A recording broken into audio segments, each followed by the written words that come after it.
word called terra. Terra in English is estate, real estate. God created the heavens. God, priority number one, created the heavens, priority number two. Everything that is spiritual is preceded by the physical.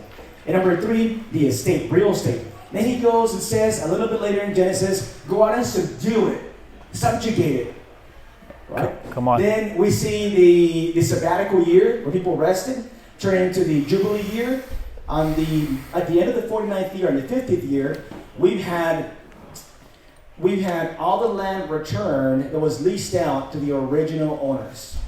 And that was one of the stipulations of the Jubilee law that God had. Why did he do that? He did that because he knew that we, Christians, believers, had to continue to be owners of real estate. Come on. Because real estate is the way that we can focus and do the things of God and not be so busy chasing money. Does that make sense? So we're going to get started. We have some amazing people that I want to ask to come to the front in a minute here, but I wanted to just preface it. They were hand-selected. They were all pathfinders. They've gone through the apprenticeship themselves. They are champions not only because they serve in our church, but they're champions because they're out in the marketplace and they're just anywhere they go. Any of these people we're going to interview right now, they are shakers and movers. They're not the thermostat. They're not the thermometer. They're the thermostat. They know how to shift atmospheres. They're amazing speakers. I've learned from all four of them all the time, so I just can't wait. And I'm going to invite them to come to the front, and we're going to introduce them as they come to the front. But give it up for the panelists, Gabe Mendez, Tyler Matthews, Awaken and Conchita. Come on, give it up. Come on, give it up. Just have a seat, guys. Just have a seat.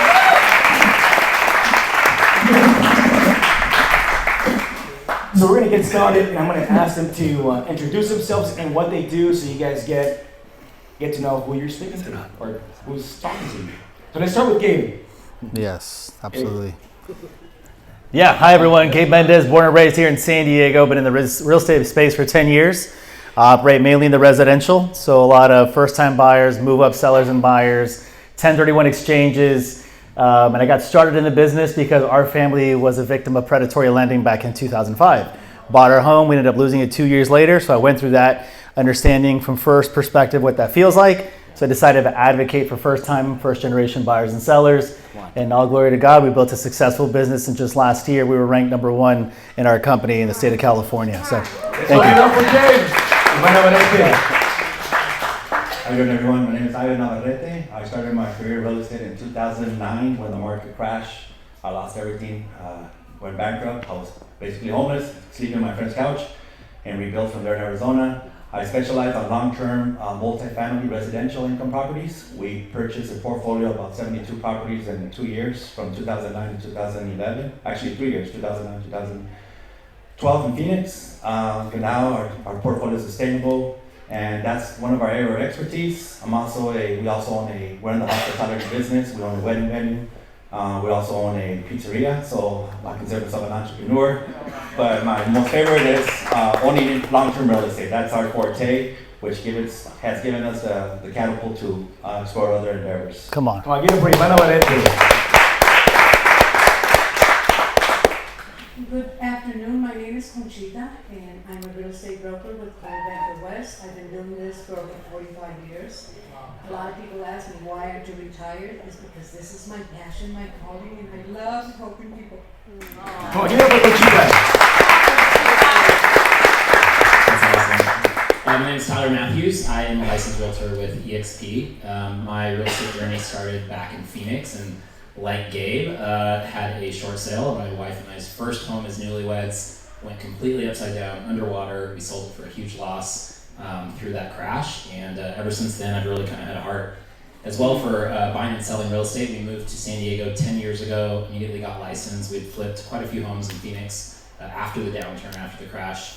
We laughed. There was always that moment of looking at the auctions, seeing we were buying houses for cash, flipping them, and one day there was this cute couple there holding their hands with their cashier's check, and we were like, okay, HGTV has entered the chat. This is going to be really popular soon. So we've kind of seen a whole slew of the real estate market and just the ups and downs of it, and super excited to kind of have a good team that we run here now in San Diego. And we do quite a bit of business, and it's fun to help run that team. That's it.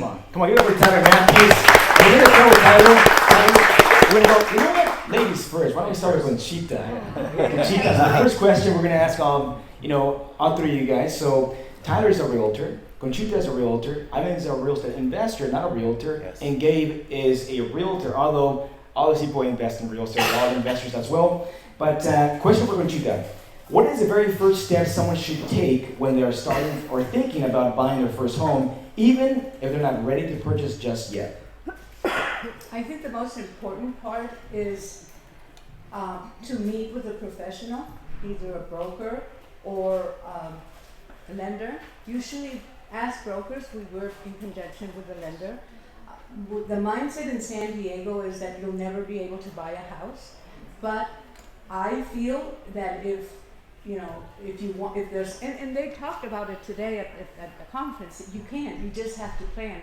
So that's the important part about meeting to a professional, doing a plan of what Yes. not to do, what to do, Yes. and just start taking the steps. It is not impossible, and I think that's our job, and to helping people with their dreams.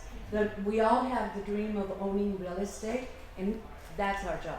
So meet with a professional and because the minute you talk to someone and tell them you want to buy real estate, they're all experts. Okay, Yes. everyone's an expert. Yes. They're not. Okay, so just make an appointment and make sure it is the expert. And Conchita, just following up on that, what is the question they can ask to see if indeed they are an expert? Look at their credentials. Look at if someone that how long they been in the business. What is their track record? Come on. Maybe it's someone that you know that has Yes. been referred to you. I personally work a lot with referrals. I'm working with the children of the people that I bought their first houses. I've sold them 5 houses, and now I'm working with the children. I So beautiful. but I think that when you speak with them, you'll connect and you'll build that trust. Being able to trust the person with your largest investment is the most important part.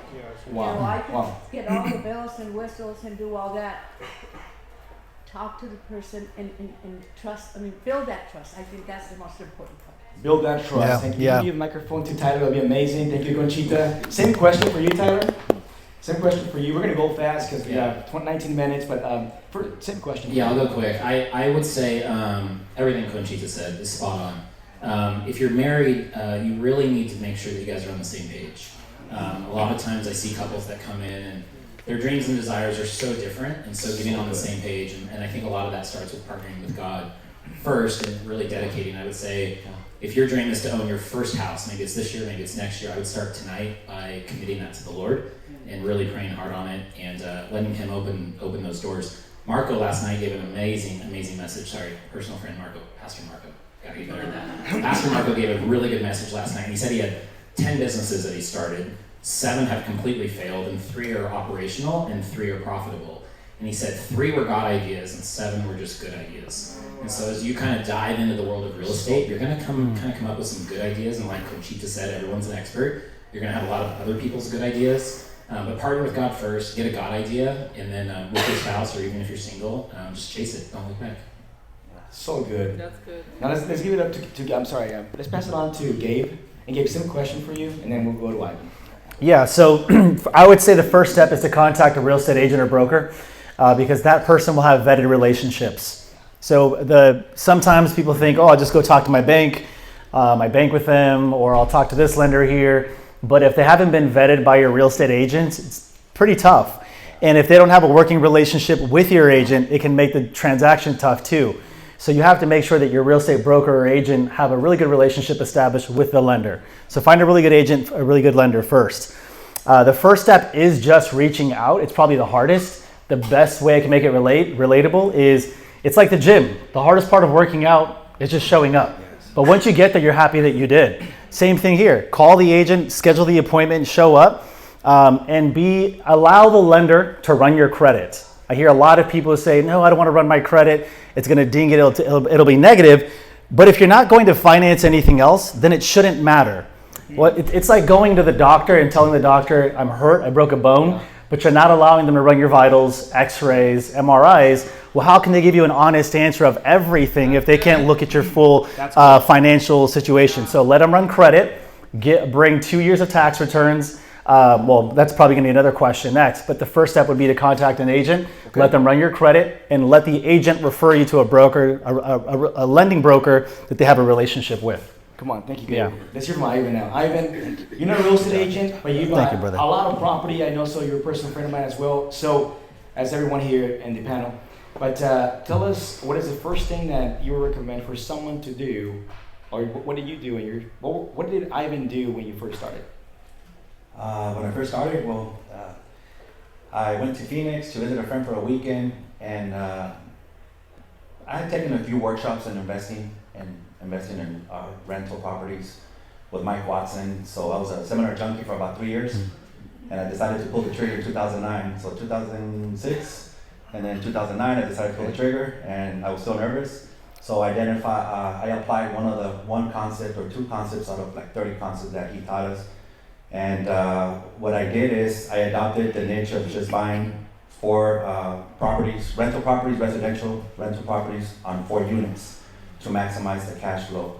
So back in 2009, I was able to take down properties in Phoenix and Central Metro Phoenix for $25,000 for a 4-plex, between $25,000 and $50,000 in a 15-mile by 15-mile radius in Phoenix. I'm pretty sure Matthew Tyler can relate to this. I bought properties all the way from 53rd Street all the way to 55th Avenue in Glendale, all the way as far as north as Greenway, all the way south as Van Buren. Let's go. And that was my area of expertise. Ivan, may I just interrupt you for a second? We have 1 minute for that answer. So Got it. here's it. So what we want to give you deliverables. We said you will come out of here knowing how to go and get your property. And Ivan has so much knowledge, and we don't have enough time to dive into how you did it. But can you tell us? And I did ask you how you started. So sorry for asking that question. Here it is.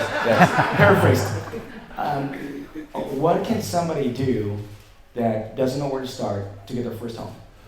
I would recommend for them to get a 4-plex. If you're in San Diego, you need 3.5% down, and Gabe, Tyler, or Conchita can walk you through. 3.5% down, 3.5% down of the purchase price to take down a 4-plex. And you have to, I will advise for you to stay there for about 6 months minimum, preferably a year.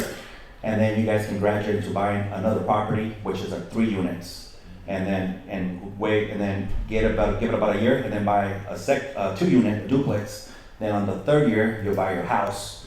And that's the best way to build a legacy. And I call it the 5-year wonder. How to buy 5 properties in 5 years. And all you need is 3.5% down to take the first, the second, the third, the fourth, the fifth. It can be done in 5 years, guys. Some of you might take 10 years, not a big deal. But that's how you do it. 3.5% down. How to get the money for that, that's a different conversation. That's easy.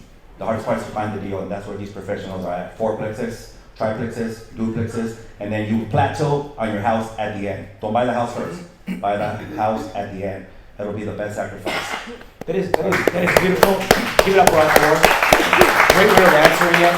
So Denise and I, my beautiful Denise. Give it up for my beautiful Denise. I couldn't do one thing without my beautiful Denise. Give it up for my wife. It is amazing. Get drinks and God and asked me to go out and do it with her. So it's awesome doing life with you, babe. And just recently she had a dream about buying a new home, a personal home. So we're moving out of our house, we have an estate home, beautiful home, and going to a smaller home because we felt that after preaching to Pastor Jurgen, he was talking about marriages and said, hey, the way you keep your wife is the way you got your wife. And I feel like we have an amazing marriage. And I said, okay, God, I feel like he was talking to me. What else can I do in my marriage? And he said, no, the way you started, the flow of your cash flow in your company back in those days, where you were growing your company 100% year after year, is the way you keep that flow. What you were doing back then is what you should be doing now. Wow. So we're going back to that flow. Wow. And the way we started was house hacking. So we're going back to house hacking, guys, buying a home. In the next 2 years, we'll move out of that home again. We're going to make $500,000 in it. So the goal is finding a property that has equity within 2 years. In 2 years, you can come out of that home. If you are married, you will basically walk out with $500,000 with no taxes, paying 0 in taxes. If you're single, $250K, I believe, if the law hasn't changed. Is that correct, guys? Correct. $250K if you're single.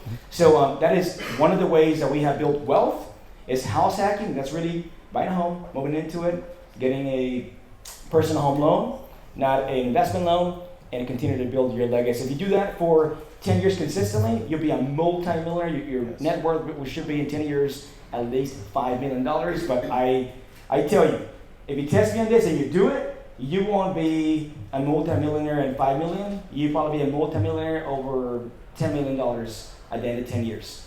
Trust me, you can do that and make it happen. Next question for this amazing panelist is, what is, super quick here, just maybe just like super like 15 seconds each. What is one common mistake that first-time home buyers make, and how can they avoid it? Go ahead, Ivan. You got the microphone. Stay away from negative people. Don't ask for advice for someone that's never bought a house or just went under. Talk to people that own at least one house. Wow. That's it. Thank you, Ivan. Come on, Gabe. Yeah.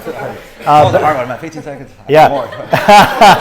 Best tip I can give you guys right now is don't pay off any credit cards. Don't close your accounts. If you have a car that you own, don't pay it off and close it. I know it sounds counterintuitive, but the goal is the moment you pay off a credit card and you close that credit history, the entire credit history goes away. And I've seen people take a 50 to 60 point hit. Yes. So don't pay off your credit card entirely. Keep a small balance on it. Don't close the account. Don't close any credit cards. And as you're preparing or finalizing your taxes from last year, if your goal is to buy a home this year, don't finalize the taxes yet until you speak with us, because we'll get you in contact with the CPA to make sure that your taxes are structured the way they need to be so that you could buy in 2025. So thank you. Thank you, Gabe. Conchita? Don't go buy the car, don't get anything on credit, and don't be late on any payment on your cards. If you have to make the minimum payment, just pay it on time. Yeah. Come on, Conchita. Tyler? I think it was Mark Twain has that saying about eat the frog. And eat the frog means do the hardest thing. I think he said, like, if you eat a frog in the morning, the rest of your day is going to be pretty good. Like, nothing worse is going to happen the rest of the day.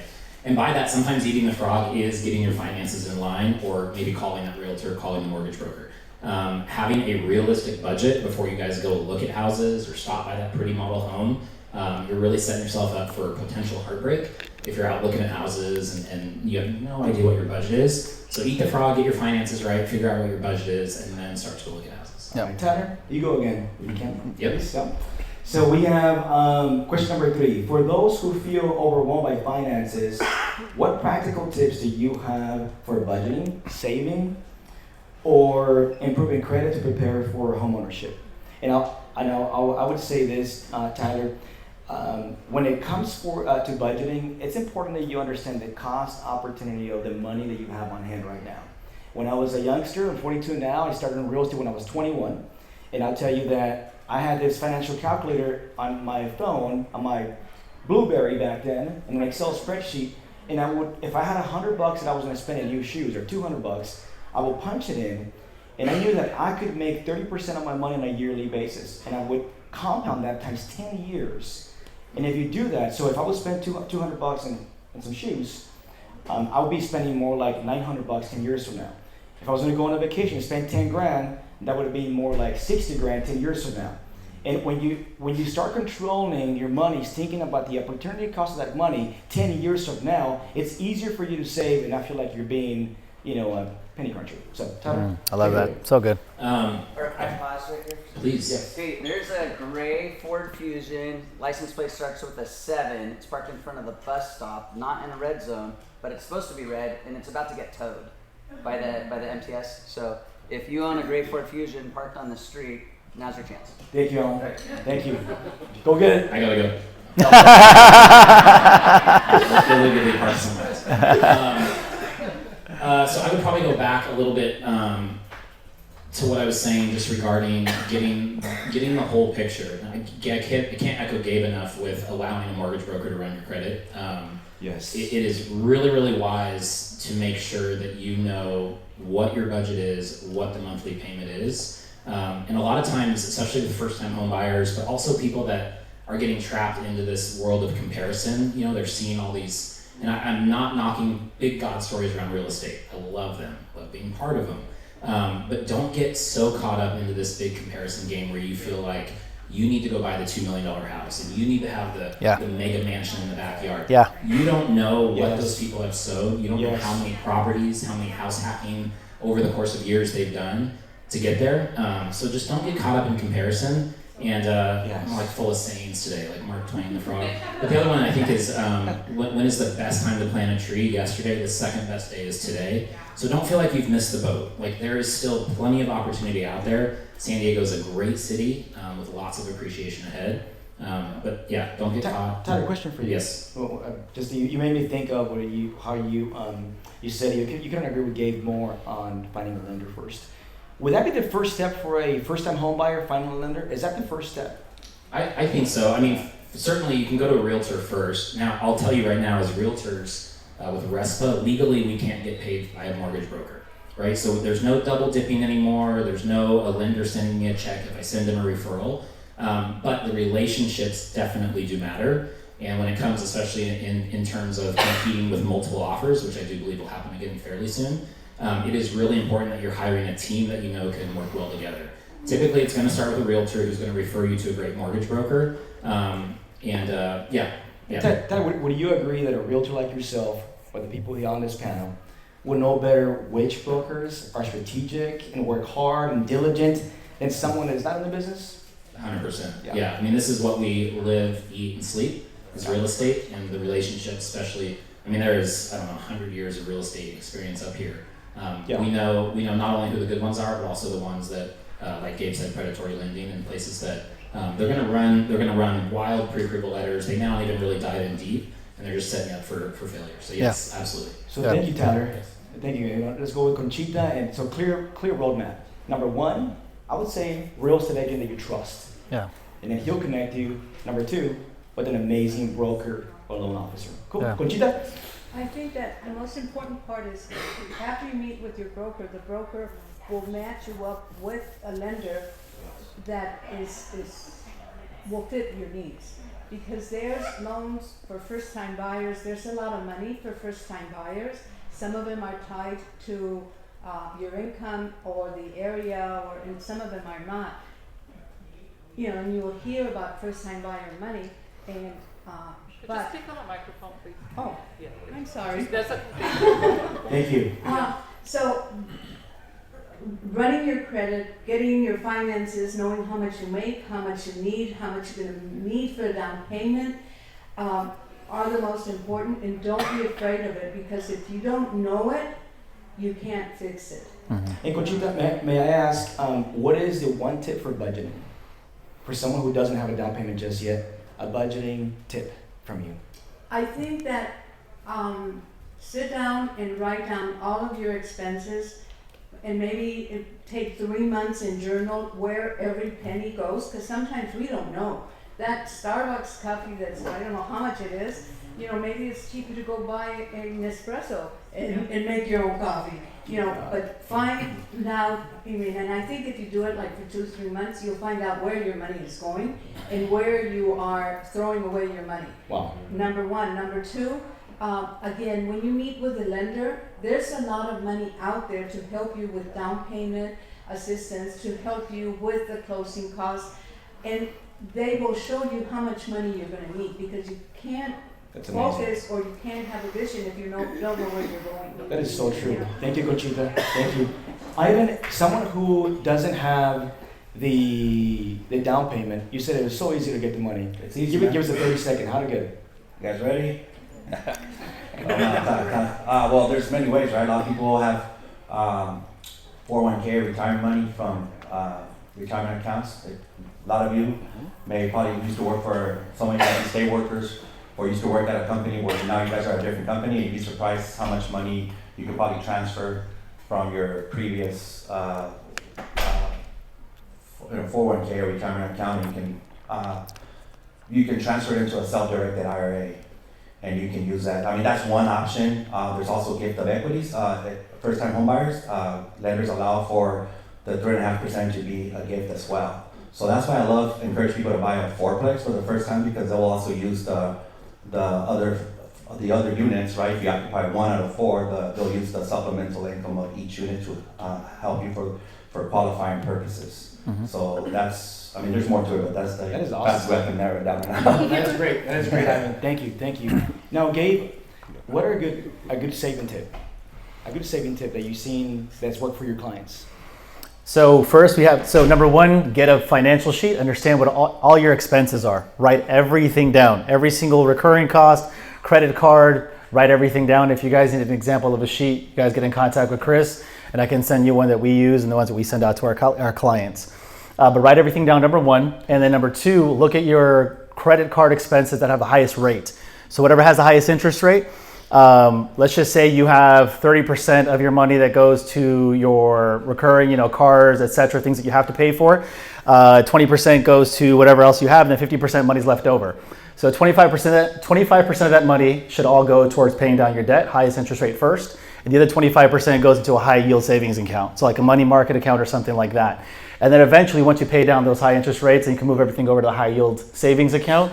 Save that money over time. But that's like probably the quickest answer I can give you in the shortest amount of time. That's phenomenal. Thank you, Gabe. So question for you, we can start with you again. So if there was somebody here who says, you know what, I like what I'm hearing. I not only want to buy one home, but I want to buy my first one and then go to the second one and third one. So what is, Gabe, in your opinion, I know you have customers that are investors, and that is pretty amazing to have that experience. What is one advice you can give to someone who's thinking that right now? I don't want to just buy one, but I want to go for a second one or a third one. So the first one is if you know the first one's not going to be the forever home, which almost never is, then look at an opportunity zone, something that has a lot of opportunity to grow. So West Chula Vista, inner cities of City Heights, those kind of places have a ton of opportunity for growth. You buy your home there, 3.5% down, and then in 2 years from now, let's just say you buy that place for $500,000. 3.5% is $17,500. If it grows 10% for the next 2 years, that's $100,000 on a $17,000 investment. 2 years later, we sell that, we take all that equity, we put it down on a second home from there. So you need to have that long-term vision, knowing that this is a temporary place. Most people think to themselves, well, if I'm living somewhere and I'm renting, well, yeah, you're going to rent there anyway, so why not rent the place you're living in? And in 2 years, we'll just flip that equity anyways and go buy something else. And this is how we start to diversify. And then we can get to the multi-units from there, depending on the financial situation. No, that's beautiful. Yeah. I love how you articulate that in under 30 seconds or something. Thank you, brother. Good job, Gabe. Thank you, brother. Hey, Ivan, so is a single-family home an investment? Let me say this. Robert Kiyosaki. He said no, but you disagree with him. Yeah, so Robert Kiyosaki, Grant Cardone are promoting all over our country that your personal home is not an investment. What do you think about that, Ivan? It's objective. I guess what Robert Kiyosaki means, I'm gonna do an ignorant wild guess. I think it's going back to what Tyler said earlier. You don't want to get stuck in a $2 million home and be home poor. Yes. I think that's what he means. But if you buy right, like Tyler and Gabe are saying, buy something as a startup, that's a great investment because you're not going to be home poor.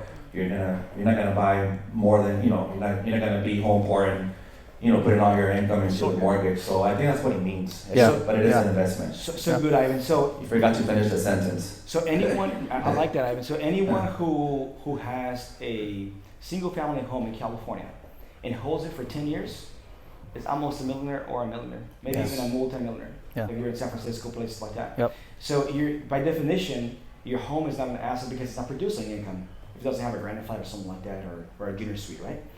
But it is when you look at the cash flow you're going to get when you sell it. It is when you look. You can look at the cash flow when you liquidate that asset 10 years from now, and use some of that money for your new home, and the rest of that for your first or second or third investment home. So when you look at the long-term plan, I worked for 2 billionaires in my life. The first one I worked for I just had with my family. We're on his boat having dinner. He goes, Chris, he's 90 years old, guys, and he's working on a 55-year master plan to develop 1,000 acres. And I start laughing. He's like, what? You're gonna do it? I'm like, cool. What I've learned is that the more you can see into the future, the more money you will have. So if you start thinking when you buy your first home, 10 years from now again, the 10-year thing is a billionaire thing. People that have 200,000 under or 500,000 under incomes, they think 2 or 3 years. Multimillionaires, 10 years. Billionaires, 30 or 50 years, maybe even 100 years. Just want to drop that. Yep. But same question So good. for Conchita. So the question is, well, I'm going to give you a different question. Can you give a different question? Yeah. Okay. So if there's somebody here who would like to get into a second, third, or fourth home, is there a way to do it if they don't have any money, Conchita? Absolutely. What would you recommend? To sit with a professional, look at the equity in your house. Yes. The equity in your house is money that is not producing anything, so you want to multiply it. Come on. I think that you want to think about the talents. Yes. And so I think that sit with someone, find out how much that money is going to cost you monthly to invest Yes, in it, and so maybe good. the investment, if you have 2 or 3 units, those investments are going to pay for that loan in that So house. good. And you're going to grow. Now you're going to have 2 properties, or if you have a 4-place, That's so you're going to good, have Angela. 5 properties. So good. So again, there's a lot of money out there, like Ivan said, and leverage it. That is phenomenal. Thank you, Conchita. Tyler, same question, but I'm going to make it harder for you. What if this person that is sitting here has no money, no current home, with no equity, and they want to go and buy not 1, but 2, 3, or 4 units? Yeah. There is, I don't even know, unlimited amounts of funds out there that are ready to go to work. The deals are harder to find, but they're not hard. The deals are harder to find, but the money is there. So I would say start by finding deals. I remember a year ago, Chris put on a presentation, and they still do this all the time, just pulling up Zillow. You know, you can really start to get familiar with finding a property, identifying a property. That one was so brilliant with 4 different, I'll never forget, 4 different mailboxes. So you could identify that it's 4 different units, and you're looking at the current rents, and there's a lot of money out there. I had a friend in the last year has bought $5 million of property, has spent $0 out of his own pocket.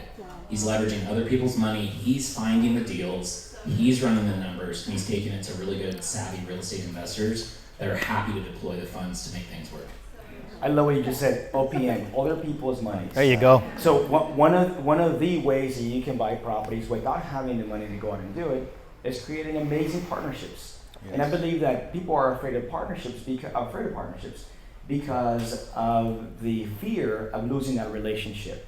But I tell you, if I go in business with this for people or any of you, we're going to have clear expectations from the beginning. Yes. We're going to delegate responsibilities so we can go out and take territory together. Yeah. So partnerships, in my opinion, are the answer for anything that you don't have. In real estate, if you don't go out and buy property, it's because you don't know how to find it, how to fund it, and sometimes even how to fix it if it's a big construction project. Any of those 3, you can find a partner, you find a deal. I love what Tyler said. You can find a deal, and they put the money, you fix it, you guys sell it, make some money, you guys both go buy a single family home if you guys don't have one. There are so many strategies, but guys, it is the end of our panel. Question here is what a great panel we had. Thank you guys for your yes. I value your wisdom. Give it up for them. Thank you so much. They're amazing. And I would suggest, I trust them. If you want to find a real estate agent that can represent you correctly, I want to pick somebody's brain, talk to Ivan. After here, just ask them for their number, and they'll be happy to give you their information. So with that, give it up for them one more time. Thank you guys. Thank you. And after this, we're going to go directly into the auditorium.